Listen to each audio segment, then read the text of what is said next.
तो भाई लोग कैसे हो। आज मैं आप लोग के सामने लेके आया हूँ विचित्र चिड़िया।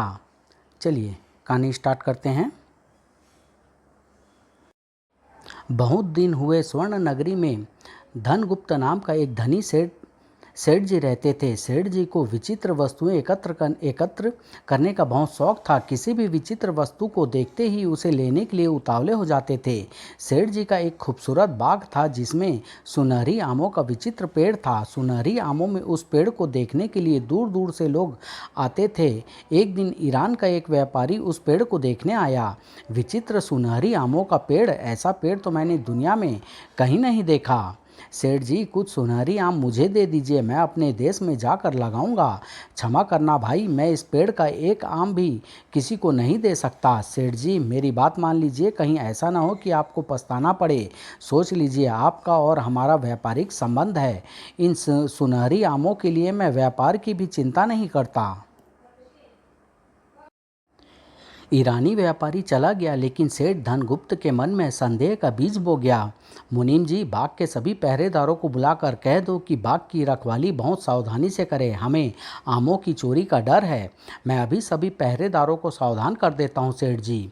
मुनीम जी ने सभी पहरेदारों को सतर्क कर दिया था, लेकिन जब सेठ धनगुप्त सुबह होने पर बाग में पहुँचे, अरे मुझे आज कुछ आम कम दिखाई दे रहे हैं। कहीं पहरेदारों ने आम तोड़कर उस व्यापारी को तो नहीं बेच दिए। सेठ जी ने मुनीम जी से कहकर सारे पहरेदारों को बुलवाया। कल हमने जितने आम देखे थे, आज उतने आम पेड़ पर नहीं हैं। अवश्य ही तुम में से किसी ने चोरी करके आम किसी को बेचे हैं। नहीं सेठ जी, हमने पेड़ से कोई आम नहीं तोड़ा और न ही किसी को दिया। तुमने आम चोरी नहीं किए तो आम कम कैसे हो गए? मालिक, हमने तो किसी को बाग में घुसते हुए भी नहीं देखा। हम कसम खाकर कह रहे हैं मालिक, हम इस चोर का पता लगा कर ही रहेंगे। यह पेड़ हमें प्राणों से भी प्यारा है। सेठ जी मुनीम जी के साथ चले गए। सेठ जी पहरेदारों को जितना डांटते दपटते रहे, उतने ही आम कम होते गए। एक दिन सेठ जी सुबह सुबह बाग में पहुंचे तो बुरी तरह चौंक पड़े। अरे यह क्या, केवल 3 आम? नहीं, यह नहीं हो सकता। मुनीम जी, हमारे तीनों बेटों को अभी बुलाइए। अभी बुलवाता हूँ मालिक। एक पहरेदार तुरंत ही दौड़कर सेठ जी के तीनों बेटों जय, किशन और सरयू को बुला लाया। जय, किसी ने सारे आम चोरी कर लिए, बस 3 आम ही शेष रह गए हैं। अगर किसी ने इन्हें भी चोरी कर लिया तो हम आमों के बिना कैसे रहेंगे? ऐसा ना कहें पिताजी, हम किसी को यह 3 आम चोरी नहीं करने देंगे। किशन, तुम जानते हो कि हम सुनहरी आमों को सपने अपने प्राणों से भी अधिक प्यार करते हैं। बहुत वर्षों पहले इस पेड़ का पौधा एक सन्यासी ने हमें दिया था। उन्होंने कहा था कि इस पर जब तक एक भी आम रहेगा यह फलता रहेगा, लेकिन जब इसके सारे आम तोड़ लिए जाएंगे तो यह सूख कर गिर जाएगा। पिताजी, आप बिल्कुल चिंता न करें, आज रात मैं इस पेड़ की रखवाली करूंगा। बेटे, बहुत होशियारी से पहरा देना, कहीं सो नहीं जाना। नहीं पिताजी, मैं बिल्कुल नहीं सोऊंगा। जय की बातों से आश्वस्त हो सेठ जी हवेली में चले गए और उस रात जय पूरी तरह तैयार होकर आमों की रखवाली करने लगा। आधी रात तक जय पूरी सतर्कता से रखवाली करता रहा, लेकिन ठंडी हवा के झोंके ने जल्दी ही उसे सोने पर विवश कर दिया। मेरे रहते आज कोई चोर यहाँ आने की कोशिश नहीं करेगा। थोड़ी देर बैठकर आराम करता हूँ।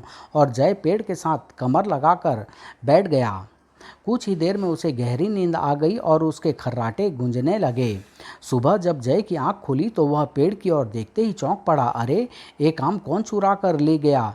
मैं पेड़ के नीचे ही तो सोया था। अगर कोई चोरी करने आता तो मुझे अवश्य पता चलता। अभी जय यह सोच ही रहा था कि तभी किशन और सरयू के साथ सेठ जी वहां आ गए। क्या पेड़ से एक आम चोरी हो गया और तुम उस चोर को नहीं पकड़ सके?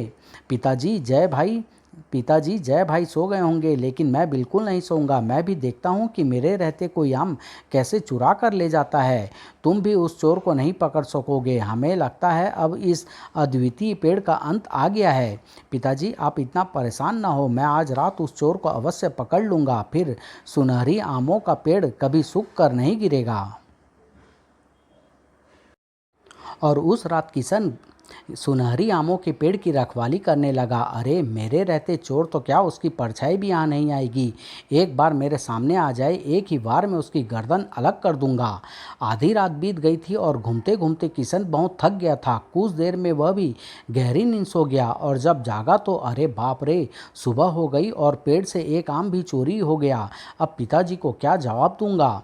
किशन सोच सोचकर परेशान हो रहा था। तभी उसे सरयू के साथ आते हुए सेठ जी दिखाई दिए। अरे पिताजी इधर ही आ रहे हैं। हे भगवान, मुझे पिताजी के क्रोध से बचाना। शायद सेठ जी ने दूर से पेड़ पर एक आम देख लिया था। वह तेज कदमों से चलते हुए किशन के पास आए। किशन, तुम भी उस चोर को नहीं पकड़ सके। अब पेड़ पर एक ही आम बचा है जिसे आज रात को कोई अवश्य चुरा लेगा और फिर इस पेड़ को कोई नहीं बचा सकेगा। पिताजी, जय और किशन तो बचपन से आलसी रहे हैं। इनके सो जाने से चोर को आमों की चोरी का मौका मिल गया होगा। लेकिन पिताजी, मैं ऐसा हरगिज नहीं होने दूंगा। मैं उस चोर को अवश्य पकड़ लूंगा। नहीं, अब मुझे किसी पर विश्वास नहीं रहा। तुम भी आमों के चोर को नहीं पकड़ पाओगे। हाय, मेरा सुनहरी आमों का पेड़ अब नहीं रहेगा। पिताजी, आप इतना निराश न हो। मैं आज रात उस चोर को अवश्य पकड़ लूंगा। आप मुझ पर विश्वास तो कीजिए। सरयू कहता ही रहा, पिताजी आज मैं उस चोर को पकड़ लूंगा पिताजी। लेकिन सेठ जी के कदम हवेली की ओर बढ़ते ही चले गए। उस रात सरयू अकेले बचे आम की रखवाली पर बैठा था। बाग का शीतल मौसम उसे सोने पर विवश कर रहा था, लेकिन वह बार बार मुंह धोकर अपने को नींद से कोसों दूर रख रहा था। आज मैं आमों के चोर को पकड़ कर ही रहूंगा। देखता हूँ वह कैसे चोरी करके ले जाता है। आधी रात बीत चुकी थी लेकिन अभी तक वहाँ कोई नहीं आया था। तभी सरयू के मस्तिष्क में एक विचार उभरा। मुझे यहाँ पर घूमते देख शायद वह चोर कभी नहीं आएगा। मैं झाड़ियों में छिप कर बैठ जाता हूँ और फिर उसके आते ही उसे पकड़ लूँगा। तुरंत सरयू झाड़ियों में छिप कर बैठ गया। उसे झाड़ियों में बैठे बैठे काफ़ी देर हो गई तो धीरे धीरे उस पर निद्रा का प्रकोप होने लगा। अब तो सुबह होने में कुछ ही घंटे शेष रहे होंगे। लगता है आज रात वह चोर नहीं आएगा। सरयू को नींद आने लगी थी लेकिन वह पूरी तरह अपने को जगाए रखा था। अब तो नहीं रहा जाता। लगता है अब तो नींद आकर रहेगी। लेकिन तभी उसकी आंखें किसी चमक से चौंधिया गई। कोई सुनहरी चीज उड़ती हुई आम के पेड़ पर आकर ठहर गई थी। अरे यह विचित्र सुनहरी चिड़िया कहाँ से आ गई। ऐसी चिड़िया तो मैंने कहीं देखी सुनी नहीं। अभी सरयू उस झाड़ी से निकलकर बाहर जाता कि वह चिड़िया आम के पास पहुंच गई। शायद यही चिड़िया सुनहरी आमों को चुरा कर ले जाती है, लेकिन आज मैं इसे आम चोरी नहीं करने दूंगा। सरयू दौड़कर उस पेड़ के पास पहुंचा और उछलकर उसने सुनहरी चिड़िया को पकड़ लिया। आज आई हो हाथ में, बहुत चोरी करके आम खाए हैं। आज सारे आमों का हिसाब लिया जाएगा तुझसे। लेकिन तभी सुनहरी चिड़िया ने तेजी से पंख फड़फड़ाए और सरयू के हाथ से निकल गई। अरे यह तो हाथ से निकल गई। पिताजी को पता चलेगा तो वह मुझ पर बहुत नाराज होंगे। लेकिन तभी सरयू का ध्यान अपने हाथ की तरफ गया। अरे यह क्या, यह तो सुनहरी चिड़िया का पंख है। कितना सुंदर सुनहरी पंख है। मैं अभी जाकर पिताजी को दिखाता हूँ। और फिर सरयू तेजी से हवेली की ओर चल पड़ा। हवेली में पहुंचकर अभी सरयू कुछ कहता कि सेठ जी उसे देखते ही बोल उठे, सरयू तुम यहाँ कैसे चले आए। अभी तो सुबह भी नहीं हुई। पिताजी, मैंने आमों के चोर को पकड़ लिया था लेकिन वह मेरे हाथ से निकलकर उड़ गई। क्या कह रहे हो, हाथ से निकलकर उड़ गई? क्या कोई भूत प्रेत थी? नहीं पिताजी, वह एक सुनहरी चिड़िया थी। वही हमारे सुनहरी आमों को खा जाती थी। यह देखो उसका सुनहरी पंख। सेठ जी उस पंख को हैरानी से देखने लगे। ओह, सुनहरी चिड़िया हमारे सुनहरी आमों को खाती रही और हम उस ईरानी व्यापारी पर शक करते रहे। तभी सेठ धनगुप्त ने कुछ सोचा, अगर ऐसी सुनहरी चिड़िया मेरे पास हो तो दूर दूर से लोग उसे देखने आएंगे, फिर मेरा बहुत नाम होगा। यह सोचकर उन्होंने सरयू से कहा, सरयू कहीं से भी तुम उस सुनहरी चिड़िया को लेकर आओ। उस विचित्र चिड़िया को लोग हमारे पास देखेंगे तो बहुत हैरान होंगे, फिर दूर दूर तक हमारा नाम होगा। लेकिन पिताजी, मैं उस सुनहरी चिड़िया को कैसे ला सकता हूँ? वह कहाँ रहती है इसका तो किसी को भी पता नहीं होगा।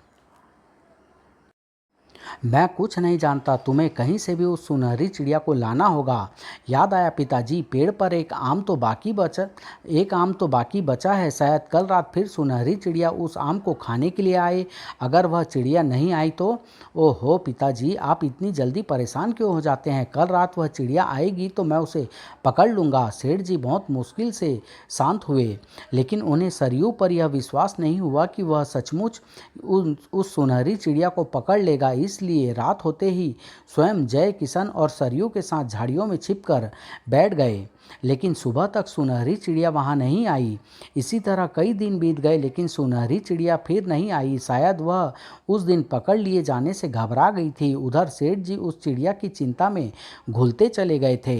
सेठ जी की हालत दिन प्रतिदिन खराब होती गई तो एक दिन तीनों भाइयों ने मुनीम मुनीम जी से विचार विमर्श किया। मालिक को पता नहीं क्या हो गया है, हर समय सोच में डूबे रहते हैं। अब तो भोजन भी बहुत थोड़ा खाते हैं। अब हमसे पिताजी का दुख नहीं देखा जाता। किसी न किसी तरह से सुनहरी चिड़िया का पता लगाना ही पड़ेगा। हाँ भैया, अब तो पिताजी बहुत कमज़ोर हो गए हैं, हमें जल्दी ही कुछ करना चाहिए। क्यों न हम तीनों कल सुनहरी चिड़िया की खोज में निकल पड़े। आखिर कहीं ना कहीं तो वह सुनहरी चिड़िया मिलेगी। और यह विचार कर तीनों सेठ जी के कमरे में पहुँचे। पिताजी, हम तीनों भाई सुनहरी चिड़िया की खोज में जाना चाहते हैं, आप हमें बाहर जाने की आज्ञा प्रदान करें। नहीं नहीं, मैं तुम्हें कहीं जाने की आज्ञा नहीं दूंगा। पता नहीं सुनहरी चिड़िया किस देश में मिलेगी, तुम उसके लिए जाने कहाँ कहाँ भटकते फिरोगे। बेटे, तुम तीनों घर से चले गए तो मैं अकेली क्या करूँगी? अपने पिताजी की हालत तो तुम देख ही रहे हो। माँ, आप पिताजी की देखभाल करना, हम बहुत जल्दी ही लौट आएंगे। सेठ जी के बार बार मना करने पर भी वे तीनों सुनहरी चिड़िया की खोज में निकल पड़े। रात दिन चलते हुए तीनों घने जंगल में पहुंचे। किशन, सरयू, आज रात हम यहाँ पर आराम करेंगे और कल सुबह अलग अलग दिशाओं में निकल जाएंगे। सुबह उठकर तीनों ने एक दूसरे से विदा लिया और अलग दिशाओं को चल दिए। जय कुछ दूर जाकर रुक गया और सरयू को जाते हुए देखने लगा। सरयू के आंखों से ओझल होते ही वह पलटकर किशन की दिशा में चल दिया। कुछ ही देर में जय किशन के पास पहुंच गया। क्या बात है भैया, तुम क्यों लौट आए? किशन, सरयू जंगल की ओर गया है, वहां से उसका लौटना संभव नहीं होगा। तुम कहना क्या चाहते हो जय? मैं तुम्हारी बात नहीं समझा। तुम भी बहुत भोले हो किशन। अरे जंगल में कोई जानवर सरयू को खा जाएगा और पिताजी चिंता में मर जाएंगे, फिर सारी संपत्ति हम दोनों की होगी। दोनों खुश होकर साथ साथ वापस चल दिए। उधर सरयू निर्भीक घने जंगलों में बढ़ता जा रहा था। कई दिन कई रात घने जंगल में चलता हुआ सरयू एक घने वृक्ष के पास पहुंचा तो मिट्टी के एक ढेर को देखकर चौंक पड़ा। अरे यह मिट्टी का ढेर कैसा है? ऐसा लगता है कि कोई आदमी बैठा बैठा मिट्टी का ढेर बन गया है।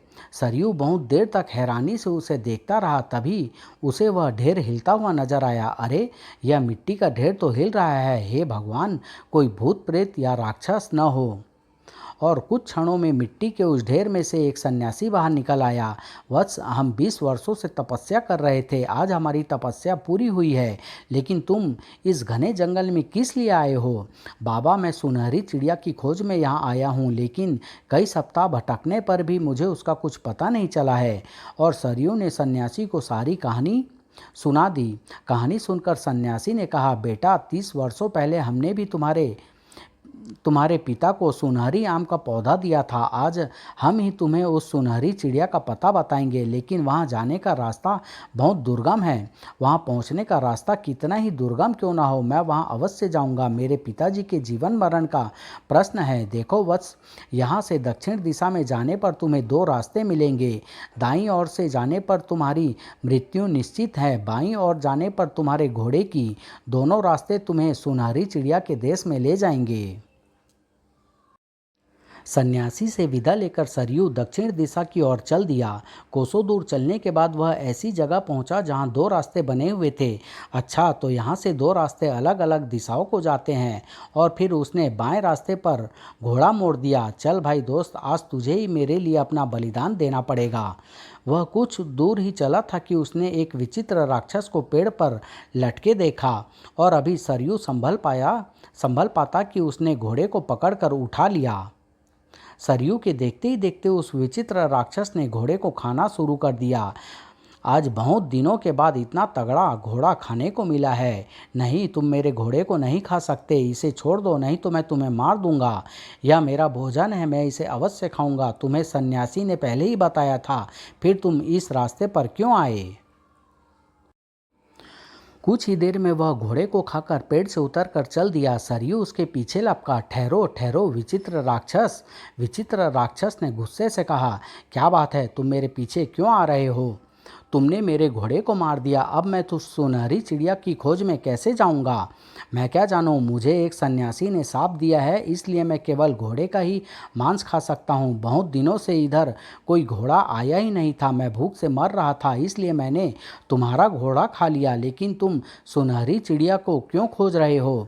सरयू ने विचित्र राक्षस को सुनहरी चिड़िया की सारी कहानी सुनाई।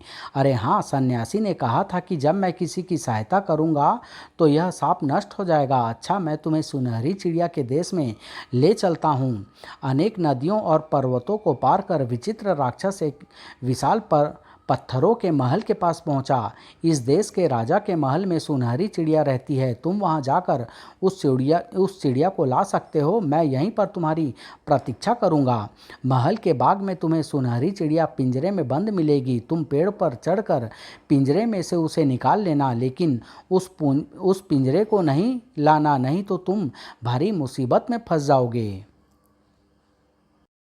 सरयू को महल में घुसकर भीतर जाने में कोई परेशानी नहीं हुई, क्योंकि सभी पहरेदार सो रहे थे। महल में इधर उधर घूमता हुआ सरयू आखिर उस बाग में सुनहरी चिड़िया तक पहुंच ही गया। अरे सचमुच, यह तो वही सुनहरी चिड़िया है, अब बचकर कहाँ जाएगी? पेड़ पर चढ़कर सरयू ने पिंजरे में से उस चिड़िया को निकाल लिया। आहा, अब मैं इसे ले जाकर अपने पिताजी को दिखाऊंगा तो वह खुश हो जाएंगे।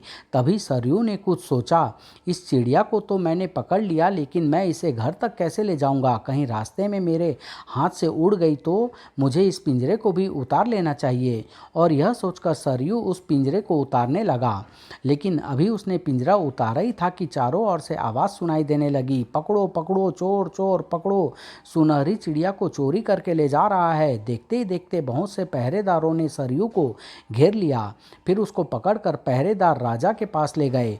तुम सुनहरी चिड़िया को चोरी करके ले जा रहे थे, हम तुम्हें प्राण दंड देंगे। सैनिकों, इस परदेसी को काल कोठरी में बंद कर दो।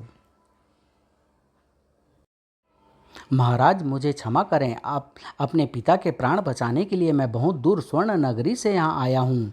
और फिर उसने राजा को सारी कहानी सुना दी। कहानी सुनकर राजा ने कहा, परदेसी, हम तुम्हें क्षमा करके सुनहरी चिड़िया भी तुम्हें दे सकते हैं, लेकिन इसके लिए तुम्हें हमारा एक काम करना होगा। जल्दी कहिए, मुझे क्या काम करना है? मैं सब कुछ करने को तैयार हूँ। 7 समंदर पार राक्षस नगरी के राजा भीखासुर के पास एक सुनहरी घोड़ा है, तुम्हें वह घोड़ा हमें ला कर देना होगा। राक्षसों के राजा से वह घोड़ा मैं कैसे ला सकता हूँ? राक्षस तो मुझे देखते ही खा जाएंगे।